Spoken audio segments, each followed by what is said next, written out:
بسم اللہ الرحمن الرحیم۔ السلام علیکم۔ آج کی اس ویڈیو میں آپ کو فتح مکہ کے بارے میں بتاؤں گی۔ صلح حدیبیہ، جسے قرآن مجید نے فتح مبین قرار دیا، کے بعد نبی اکرم صلی اللہ علیہ وآلہ وسلم کو دعوت و تبلیغ کے بھرپور موقع میسر آئے اور صرف چند مہینوں میں ہی یہود کے مراکز خیبر، فدق اور تبوک وغیرہ پر اسلام کا پرچم لہرانے لگے۔ قریش کے حلیف قبائل ایک ایک کر کے حلقہ بگوش اسلام ہو گئے۔ اسلام کا دائرہ اثر عرب کے کونے کونے تک پھیل گیا، بلکہ عرب سے باہر ایران، روم، حبشہ کے سربراہوں اور دنیا کے بڑے بڑے بادشاہوں کو متعدد خطوط لکھ کر انہیں اسلام کی طرف دعوت دی گئی۔ حدیبیہ کے صلح نامے میں طے پایا تھا کہ 10 برس تک فریقین کے مابین کوئی جنگ نہ ہوگی، اور قبائل عرب میں سے جو قبیلہ قریش کے ساتھ معاہدہ کرنا چاہے گا وہ قریش کے ساتھ معاہدہ کرے گا، اور جو آپ صلی اللہ علیہ وآلہ وسلم سے معاہدہ کرنا چاہے گا کر سکے گا۔ لہٰذا بنو بکر قبیلے نے قریش سے اور بنو خزاعہ قبیلے سے رسول اللہ صلی اللہ علیہ وآلہ وسلم سے معاہدہ کر لیا، لیکن 2 سال بعد ہی کفار مکہ نے عہد شکنی کی اور حدیبیہ کے صلح نامے سے انکار کر دیا۔ یہ دونوں قبیلے مکہ کے قریب ہی آباد تھے، لیکن ان دونوں میں عرصہ دراز سے سخت دشمنی اور مخالفت چلی آ رہی تھی۔ بنو بکر نے بنو خزاعہ پر شعبان 8 ہجری میں قریش کے ساتھ مل کر اچانک حملہ کر دیا۔ بنو خزاعہ نے اپنی جان بچانے کے لیے حرم کعبہ میں پناہ لی۔ بنو بکر کے سردار نوفل نے اس حملے میں بنو خزاعہ کے 23 آدمی حرم میں قتل کر دیے۔ قریش نے اپنی اس حرکت سے حدیبیہ کے معاہدے کو توڑ ڈالا۔ بنو خزاعہ کے سردار عمرو بن سالم 40 آدمیوں کا وفد لے کر فریاد کرنے اور امداد طلب کرنے کے لیے مدینہ منورہ پہنچا۔ آپ صلی اللہ علیہ وآلہ وسلم نے ان لوگوں کو تسلی دی اور قریش کے پاس قاصد بھیجا اور 3 شرطیں پیش فرمائیں۔ پہلی، بنو خزاعہ کے مقتولوں کا خون بہا دیا جائے۔ دوسری، قریش بنو بکر کی حمایت سے دستبردار ہو جائیں۔ تیسری، حدیبیہ کے معاہدے کے ٹوٹنے کا اعلان کر دیا جائے۔ قریش نے جواب دیا کہ نہ ہم مقتولوں کے خون کا معاوضہ دیں گے، نہ بنو بکر کی حمایت چھوڑیں گے، البتہ ہم اعلان کرتے ہیں کہ حدیبیہ کا معاہدہ ٹوٹ گیا۔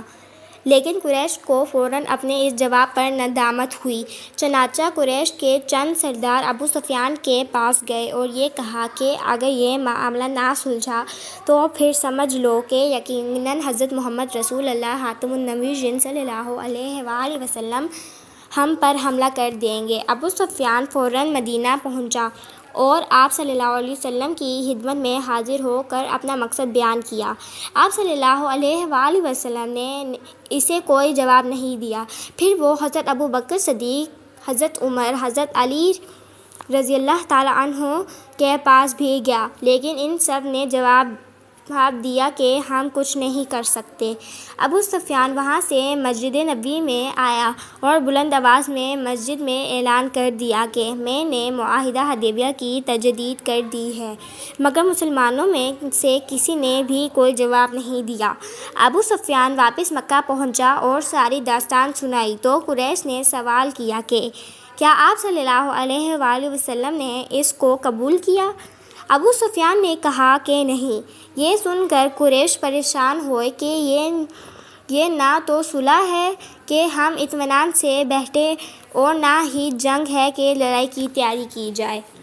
آپ صلی اللہ علیہ وآلہ وسلم نے جنگ کی تیاری کا حکم دے دیا اور انتہائی خاموشی اور رازداری کے ساتھ جنگ کی تیاری فرمائی۔ 10 رمضان 8 ہجری کو مدینہ منورہ سے 10,000 کا لشکر لے کر مکہ کی طرف روانہ ہوئے۔ مکہ سے ایک منزل کے فاصلے پر کافروں نے پڑاؤ ڈالا اور آپ صلی اللہ علیہ وآلہ وسلم نے فوج کو اپنا الگ الگ چولہا جلانے کا حکم دیا۔ یوں پورے میدان میں میلوں تک آگ ہی آگ نظر آنے لگی۔ پڑاؤ ڈالنے کے بعد حضرت عباس رضی اللہ تعالیٰ عنہ رسول اللہ صلی اللہ علیہ وآلہ وسلم کے سفید خچر پر سوار ہو کر نکلے تاکہ قریش کے پاس خبر بھیج دیں، تاکہ وہ آپ صلی اللہ علیہ وآلہ وسلم کے پاس حاضر ہو کر امان طلب کر لیں۔ قریش نے ابو سفیان بن حرب، حکیم بن حزام و بدیل بن ورقہ کو اپنا جاسوس بنا کر بھیجا۔ حضرت عباس رضی اللہ تعالیٰ عنہ کی ان تینوں سے ملاقات ہو گئی اور وہ انہیں لے کر آپ صلی اللہ علیہ وآلہ وسلم کے پاس آئے اور ان لوگوں کی جان بخشی کی درخواست کی۔ اس موقع پر حضرت ابو سفیان رضی اللہ تعالیٰ عنہ نے اسلام قبول کر لیا۔ منگل 17 رمضان المبارک 8 ہجری کی صبح رسول اللہ صلی اللہ علیہ وآلہ وسلم مکہ کی طرف روانہ ہوئے۔ انصار کے علمبردار حضرت سعد بن عبادہ رضی اللہ تعالیٰ عنہ جھنڈا لیے ہوئے ابو سفیان رضی اللہ تعالیٰ عنہ کے قریب سے گزرے اور جب ابو سفیان رضی اللہ تعالیٰ عنہ کو دیکھا تو بلند آواز سے کہا کہ اے ابو سفیان!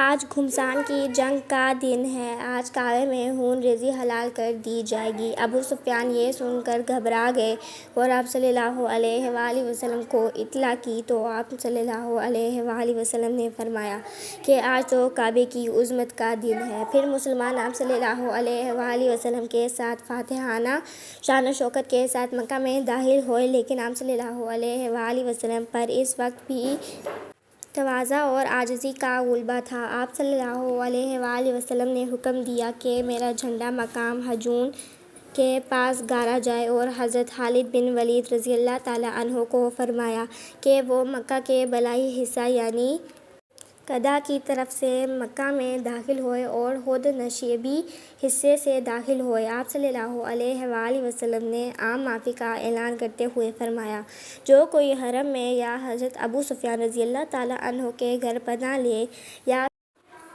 اپنے گھر کا دروازہ بند کر لے، اس کے لیے امان ہے۔ مکہ مکرمہ والوں کو اس لشکر کا مقابلہ کرنے کی ہمت نہ ہوئی۔